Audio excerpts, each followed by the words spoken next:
है आपका FM news देख रहे हैं आप और मैं हूं आपके साथ लता। बुलेटिन की शुरुआत करेंगे इस वक्त की अहम खबर के साथ। हिमाचल प्रदेश में सभी 68 सीटों के लिए 12 नवंबर को वोटिंग की जाएगी। इससे पहले सभी दलों ने अपनी अपनी ताकत झोंकनी शुरू कर दी है और आज इसी कड़ी में कांगड़ा में चुनावी रैली को संबोधित करते हुए कांग्रेस महासचिव प्रियंका गांधी ने बीजेपी पर जमकर निशाना साधा है। अग्निवीर योजना को आड़े हाथों लेते हुए उन्होंने कहा कि सेना को आज ठेके पर दिया जा रहा है। केंद्र में कांग्रेस की सरकार बनने पर प्रियंका गांधी ने अग्निवीर योजना को कैंसिल करने की बात कही।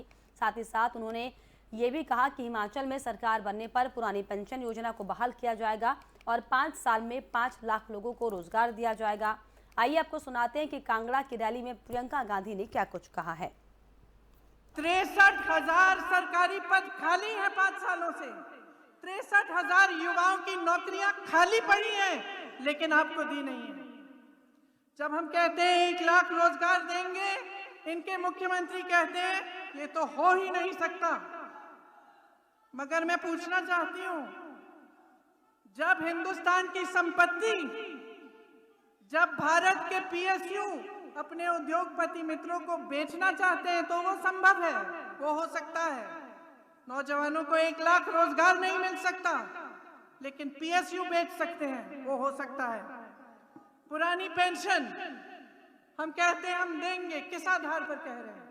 इसलिए नहीं कह रहे हैं कि हम चुनाव के मंच पे खड़े हैं, हम इस आधार पर कह रहे हैं कि छत्तीसगढ़ में, राजस्थान में हमने किया है। जनता महंगाई से मुक्ति मांगती है, आप कहते हैं कि लीजिए जीएसटी लीजिए और टैक्स लीजिए। यहां तक कि जो सेब के गत्ते हैं जिसमें सेब की पैकिंग होती है, आज उस पर भी जीएसटी बढ़ा दिया। ये जवाब मिलता है आपको। 1 रैंक 1 पेंशन, ये तो नहीं हो सकता, मगर अग्निवीर स्कीम हो सकती है। अग्निवीर स्कीम हो सकती है जिससे सेना को ठेके पे दिया जा रहा है। आप अपने बेटों को सरहद पे भेजेंगे ताकि 4 साल बाद वो आके किसी ऑफिस में कोई कर्मचारी की तरह काम करेंगे। क्या यह है आपके मन में कि आप सोचते हैं कि जाएंगे सरहद पे, देश की रखवाली करेंगे और पूरे जीवन फिर देश उनकी रखवाली भी करेगा? तो सोचिए कि क्या कहना चाहते हैं ये लोग। आपको ना रैंक पेंशन देना चाहते हैं, ना रोजगार देना चाहते हैं, ना महंगाई कम करना चाहते हैं, कुछ नहीं करना चाहते अपने लिए, आपके लिए, सिर्फ अपने लिए, अपने स्वार्थ के लिए ये खड़े हैं आपके सामने। जो 63,000 पद खाली हैं उनको भरा जाएगा, उससे ज्यादा आपको 1 लाख तक मिलेंगी। और हम ये भी कह रहे हैं कि 5 सालों में हम 5 लाख रोजगार देने की पूरी कोशिश करेंगे। ये हमारी गारंटी है। आपके हक में हम सब कुछ करना चाहते हैं। हम कह रहे हैं कि इसके साथ साथ जो मेरी बहनें यहाँ बैठी हैं, जो दिन रात मेहनत करती हैं, कभी कभी मैं जानती हूँ कि ये मेहनत पहचानी नहीं जाती। मैं जानती हूँ कि घर का भी काम आपको करना पड़ता है और बाहर भी काम आपको करना पड़ता है और घर में बच्चों की परवरिश भी करनी पड़ती है, गृहस्थी संभालनी पड़ती है। मैं जानती हूँ कि आप पर कितना बोझ है और क्योंकि हम इस बोझ को पहचानते हैं, इसलिए कांग्रेस पार्टी हर महिला को 1,500 रुपए प्रति माह देना चाहती है मदद करने के लिए। इस योजना को हम हर घर लक्ष्मी योजना कह रहे हैं। आपने इसके बारे में अगर सुना नहीं है तो पढ़िए जरूर और इसके बारे में जानकारी लीजिए। इसके साथ साथ हर विधानसभा में हम 4 इंग्लिश मीडियम की पाठशालाएं बनाना चाहते हैं।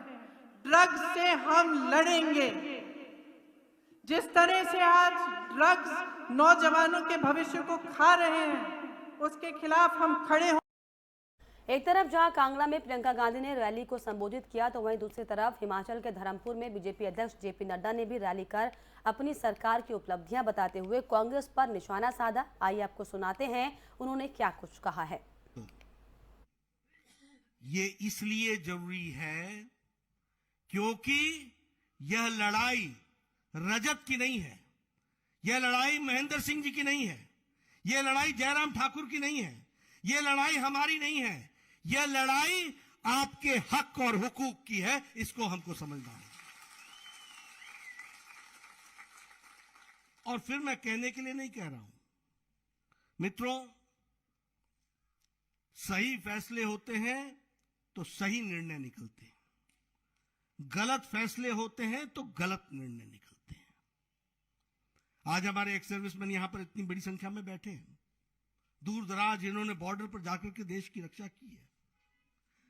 आप बताइए, जब आपने बटन दबा करके यहां से भारतीय जनता पार्टी की सरकार बनाई मोदी जी की, तब से देश की सरहद सुरक्षित हुई कि नहीं हुई? हुई कि नहीं हुई?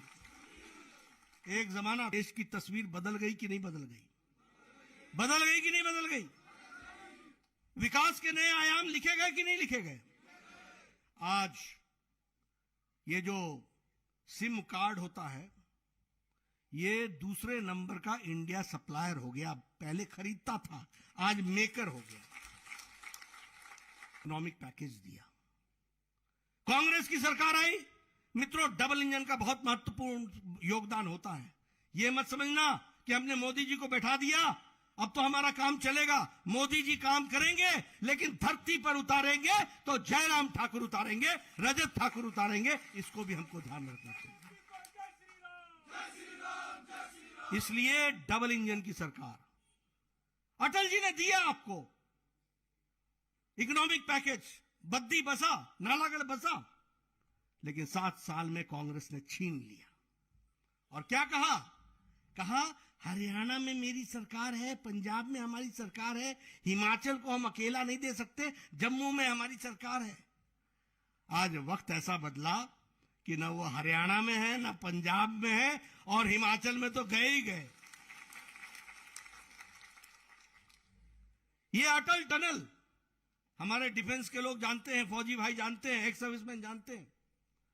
एक समय था जब 6 महीने लेह लद्दाख के लिए सिर्फ रसद ट्रकों में जाया करती। 6 महीने, मई से शुरू होती थी, अक्टूबर नवंबर तक, जब तक बर्फ ना गिर जाए, उसके बाद बंद हो जाती थी।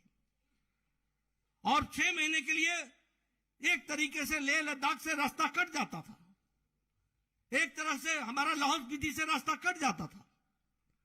अटल जी ने अटल टनल, उस समय नाम अटल नहीं था, उन्होंने टनल का। केंद्रीय मंत्री अनुराग ठाकुर ने भारत जोड़ो यात्रा के बहाने राहुल और प्रियंका गांधी पर हमला बोला। उन्होंने कहा कि राहुल गांधी भारत जोड़ो यात्रा में टुकड़े टुकड़े गैंग के साथ है, शायद इसीलिए वो इसमें शामिल नहीं हुई, या फिर शायद भाई को बहन की याद नहीं आई। राहुल गांधी उनके साथ हैं जो भारत के टुकड़े हो हजार का नारा लगाते हैं। आज उस स्थिति से बाहर निकले हैं।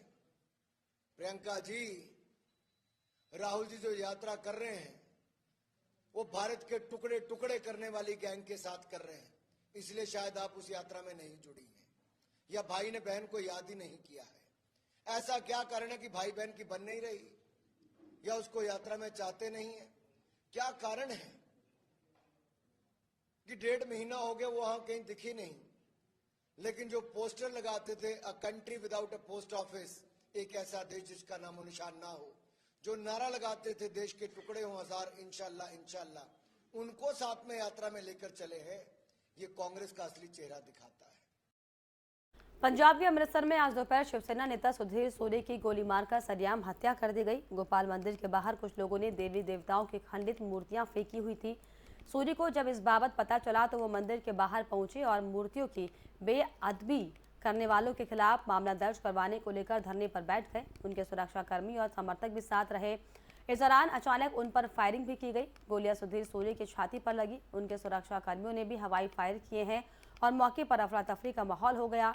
घायल अवस्था में उन्हें प्राइवेट अस्पताल में दाखिल कराया गया, जहां पर उनकी मौत हो गई। शिवसेना नेता सुधीर सूरी को कई सालों से खालिस्तानी आतंकियों और उनके गुर्गों की तरफ से हत्या की धमकियां मिल रही थी। इसे देखते हुए सरकार ने पंजाब पुलिस सुरक्षाकर्मी और उनकी सुरक्षा में तैनात किए हुए थे और पिछले कुछ दिनों से फिर शिवसेना नेता सूरी को जान से मारने की धमकियां मिल रही थी।